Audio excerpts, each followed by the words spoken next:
ओम नमो भगवते वासुदेवाय नमः। वासुदेव की कृपा आप पर, आपके परिवार पर सदा सर्वदा बनी रहे। उम्मीद है कि इससे पहले का अध्याय आपने जरूर सुना होगा। उस अध्याय में आपने सुना था पुरुषोत्तम मास में किन किन नियमों का पालन करना चाहिए और किस तरह का भोजन करना चाहिए। आज आप सुनेंगे 23वां अध्याय। वाल्मीकि मुनि से पुरुषोत्तम मास ने मूर्ति की प्राण प्रतीक्षा के बारे में और फिर पुरुषोत्तम मास के नियमों के बारे में या पुरुषोत्तम मास में किस प्रकार का भोजन करना चाहिए, इस बारे में जानने के बाद राजा धृणधर्मा ने फिर से पूछा, हे मुनियों में श्रेष्ठ, हे दीनों पर दया करने वाले, श्री पुरुषोत्तम मास में दीपदान का फल क्या है, सो आप कृपा करके मुझे बताइए। श्री नारायण बोले। इस प्रकार राजा धृणधर्मा के पूछने पर अत्यंत प्रसन्न मुनियों में श्रेष्ठ वाल्मीकि मुनि ने हंसते हुए विनीत अत्यंत नम्र राजा धृणधर्मा से कहा। वाल्मीकि मुनि कहने लगे, हे राजाओं में शेष पराक्रम वाले, पापों पर नाश करने वाली कथा को सुनिए, जिसके सुनने से 5 प्रकार के महान पाप नाश को प्राप्त हो जाते हैं। सौभाग्य नगर में चित्रबाहु नाम से प्रसिद्ध एक बड़ा बुद्धिमान अत्यंत बलवान राजा था। वह क्षमाशील, समस्त धर्मों को जानने वाला, शील रूप और दया से युक्त, ब्राह्मणों का भक्त, भगवान का भक्त, कथा के श्रवण में तत्पर, हमेशा अपनी पत्नी से प्रेम करने वाला, पशु पुत्र से युक्त, चतुरंगिनी सेना से युक्त, ऐश्वर्य में कुबेर के समान था। उसके चंद्रकला नाम की पत्नी 64 कला को जानने वाली, पतिव्रता, महान भाग्यवती, भगवान की भक्ति को करने वाली थी। उसके साथ युवा चित्रबाहु राजा पृथ्वी पर भोग करने लगा। बिना श्री कृष्ण के दूसरे देवता को वो जानता ही नहीं था।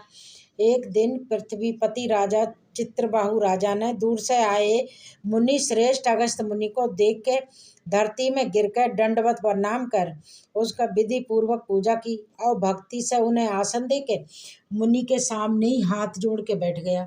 विनय से नम्र होके मुनि श्रेष्ठ से कहने लगा।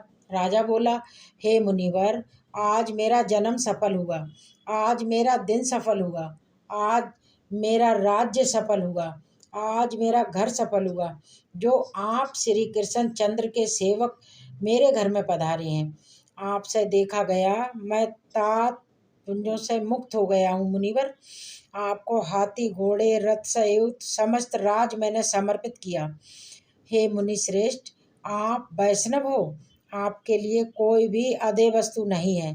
वैष्णव को तो थोड़ा बहुत दिया हुआ मेरू पर्वत के समान हो जाता है। जो गौरी के बराबर साफ या उत्तम अन्न जिस दिन वैष्णव ब्राह्मण को ना देता है, वो दिन उसका विफल होता है, ऐसा वेदों को जानने वालों ने कहा है। जो कोई विष्णु भक्त हो वे सब पूज्य हैं, उनका वाणी मन कर्म से सत्कार करना चाहिए, ऐसा मुझसे गर्ग और गौतम, सुमंतु आदि ऋषियों ने कहा है। जब तक सूर्य उदय नहीं होता है मुनिवर, तब तक तारागण की प्रभा रहती है। जब तक वैष्णव ब्राह्मण नहीं आता है, तभी तक दूसरे ब्राह्मण कहे गए हैं। अगस्त मुनि बोले, हे चित्रबाहु, हे महाभाग्य, हे राजन, तुम इस समय धन्य हो। ये सब प्रजा धन्य है जो तुम वैष्णवों की रक्षा करते हो। जो राज वैष्णव का नहीं, उसके राज्य में वास नहीं करना। सुनसान जंगल में रहना अच्छा है, लेकिन अब वैष्णव के राज्य में रहना बिल्कुल भी शोभा नहीं देता। जिस प्रकार नेत्रहीन शरीर, पतिहीन पत्नी, बिना पढ़ा ब्राह्मण निंदनीय है, वैसे ही वैष्णव देश रहित निंदनीय माना गया है।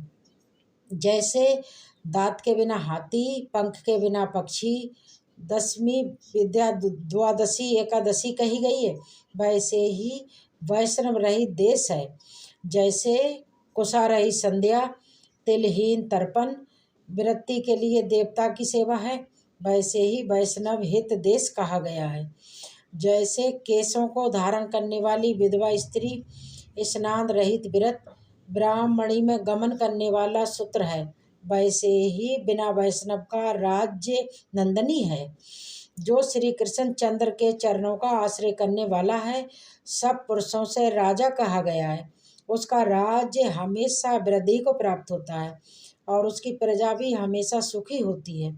हे राजन, जो मैंने तुमको देखा इसलिए मेरी दृष्टि सफल हुई।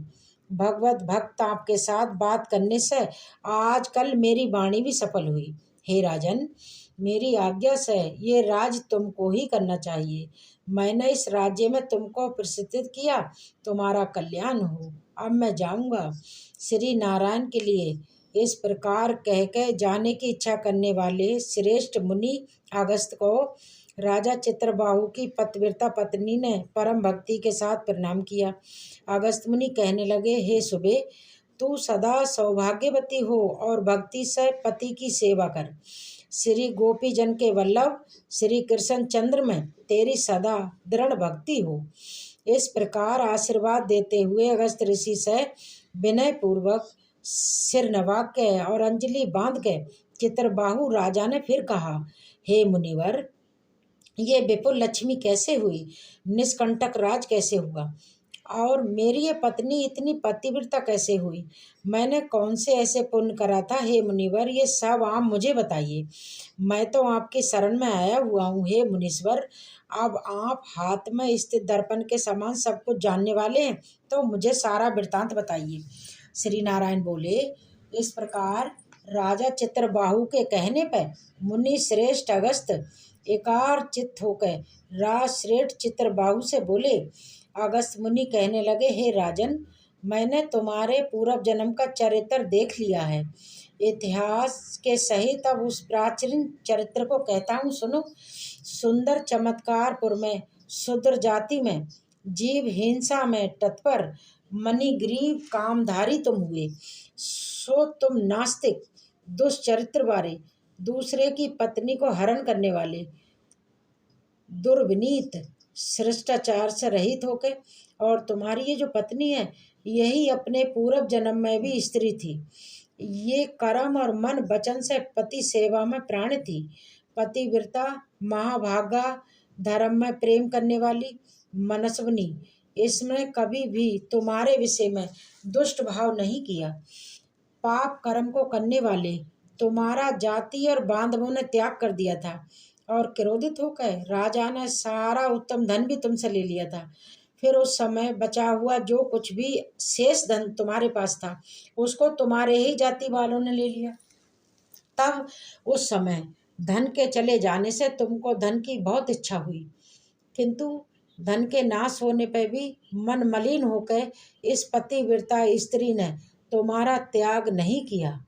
इस प्रकार सब लोगों से तिरस्कृत होने पर तुम निर्जन वन को चले गए। हे राजन, वन में जाके अनेक पशुओं को मार के तुमने अपनी आत्मा की रक्षा की। इस प्रकार अपनी पत्नी के सहित जीवन में निर्वाह करते हुए धनुष को उठा के मणिगिरी मृग के मांस को खाने की इच्छा से बहुत से सांप और मृग से भरे वन को गए।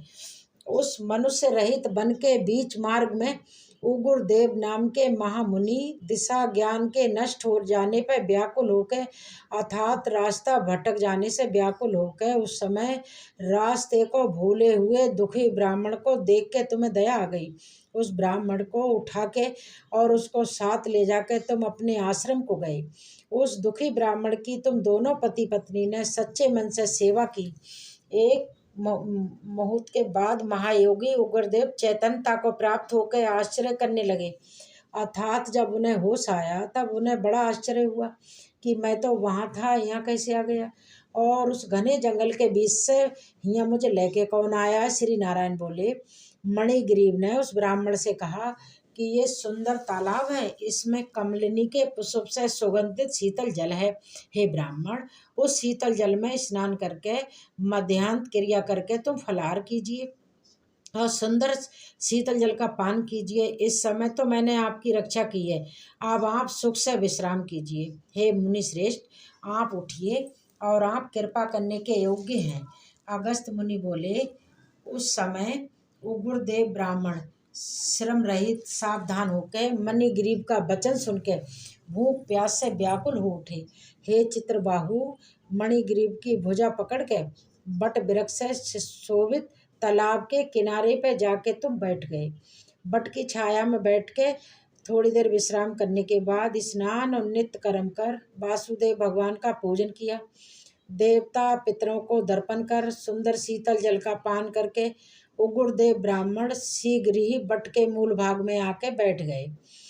पत्नी सहित मणिग्रीव ने मुनि श्रेष्ठ उग्रदेव को नमस्कार किया और अतिथि सत्कार करने की इच्छा से बड़ी निम्रता पूर्वक बोला, हे ब्राह्मण, आज मुझ पर तारने के लिए आप मेरे आश्रम में आए हैं। आपके दर्शन से तो आज मेरे सारे पाप नष्ट हो गए।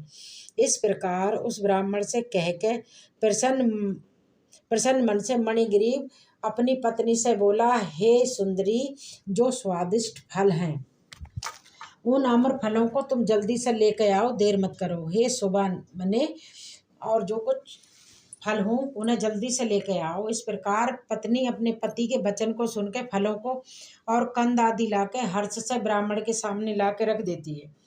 अब मणिग्रीव ने फिर से मुनि श्रेष्ठ से बड़ी निम्रता पूर्वक पूछा कि हे ब्राह्मण, इन फलों को ग्रहण कर मुझ स्त्री पुरुष को कृतार्थ कीजिए। उग्रदेव ब्राह्मण बोला, तुमको मैं नहीं जानता हूँ, तुम कौन हो सो मुझे बताओ। विद्वान ब्राह्मण को चाहिए कि कभी भी आप परिचित का भोजन ग्रहण न करे। सुंदर मणिग्रीव बोला, हे मुनिवर, मैं मणिग्रीव नामक शूद्र जाति का अपने परिवारजनों से, अपनी जाति वालों से, अपने बंधु बांधवों से त्यागा हुआ हूँ। इस प्रकार शूद्र के वचन के सुन के प्रसन्न हुए उग्रदेव ने फलों को खाया, उसके फल जल पिया। ब्राह्मण को सुख से बैठे देख के मणिग्रीव उग्रदेव ब्राह्मण के पैरों को अपनी गोद में रख के दबाता हुआ फिर से मधुर वचनों में बोला। मणिग्रीव कहने लगा, हे मुनि श्रेष्ठ, अब आप कहाँ जाएंगे? इस निर्जल ये वन में, दुष्ट वन में कहाँ जाएंगे? तब उग्रदेव ने कहा, हे महाभाग, मैं ब्राह्मण हूँ, प्रयाग जाना चाहता हूँ। इस समय रास्ता ना जानने के कारण मैं भयंकर वन में चला आया हूँ। उस जगह थकावट और प्यास के कारण मैं मूर्छित हो गया था, मरने के समान हो गया था। उसके बाद तो तुमने मुझे प्राण दिए हैं। हे मणिग्रीव बोलो, मैं तुम्हें क्या दूं? हे मणिग्रीव, तुम दोनों पति पत्नी ने किस दुख के कारण इस वन में आश्रय लिया हुआ है, उस दुख को मुझसे कहो, मैं इस दुख को दूर करूँगा। अगस्त्य मुनि बोले, इस प्रकार उग्रदेव ब्राह्मण के वचन को सुनकर अपनी पत्नी के सामने उस मुनीश्वर उग्रदेव की प्रार्थना पे दरिद्रता समुद्र को पार करने वाली इच्छा वाले मणिग्रीव ने अपने कर्म के भयंकर फलस्वरूप वृत्तांत को कहा। मणिग्रीव ने जो कुछ भी कहा भक्तजनों, उसका वृत्तांत आप सब अगले अध्याय में जरूर सुनिएगा। आज की कथा अच्छी लगे तो वीडियो को लाइक करके सब्सक्राइब करना मत भूलिएगा।